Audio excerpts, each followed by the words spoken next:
24 lakh NEET में लटक गए, 18 लाख सीबीएसई में लटक गए, कई लाख एसएससी में लटक गए, शिक्षक भर्ती में लटक गए, सिपाही भर्ती घोटाले में लटक गए। उड़ीसा में आपने एयर स्ट्रिप पर बैठा दिया 20,000 बच्चों को।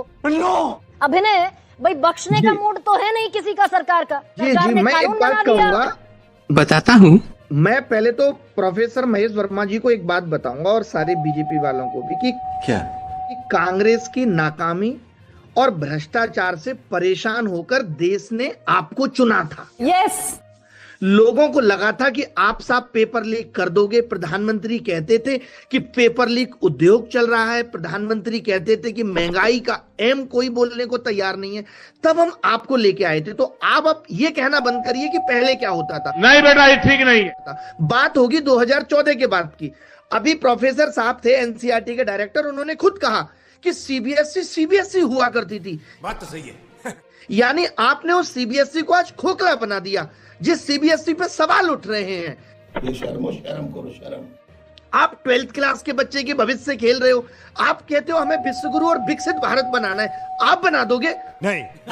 प्रधानमंत्री मोदी बना देंगे विकसित भारत। वो तो और 10 साल के और 15 साल के।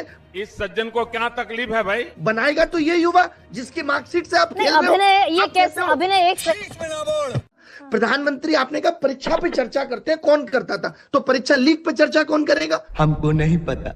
एनटीए में इतने सारे बच्चों का भविष्य धुंधला हो गया, आप एक माफी का ट्वीट लिख देते कि मेरी जिम्मेदारी है। आपने एनटीए के पुराने डीजी को छत्तीसगढ़ भेज दिया डायरेक्टर बना के। आप किसी का इस्तीफा नहीं लोगे। देखिए ये सिस्टम। अच्छा, एक सेकंड। बोलने दे। हाँ। ये शिक्षा मंत्री को पता होगा कि 17 फरवरी से एग्जाम शुरू हो रहा है, 9 फरवरी को नोटिफिकेशन दे दिया। क्या बात कर रहे हैं? सरकार ये बताती क्यों नहीं कि ठेका कौन सी कंपनी को दिया गया था, कौन कंपनी कल्प्रिट है इसके पीछे? मैं नहीं बताऊंगा। भाई ये इनके, क्योंकि यहाँ पे क्या होता है ना, जैसे आपने एडिक्यूटी में देखा, तबेले में सेंटर दे दिया। अभी एक बंदा पकड़ा गया है, न्यूज में बहुत वायरल था। वो कह रहा है कि हमें ऊपर तक पैसा पहुंचाना पड़ता था। यही सेम एडिक्यूटी के टाइम पे भी था कि किसी को भी सेंटर दे दो, सेंटर को पैसे नहीं मिलेंगे।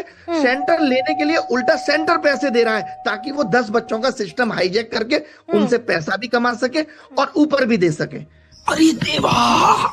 तो ये सिस्टम पूरा खोखला बन गया। जब शिक्षक भर्ती ही इस आधार पे होगी तो शिक्षक कॉपी क्या चेक करेगा?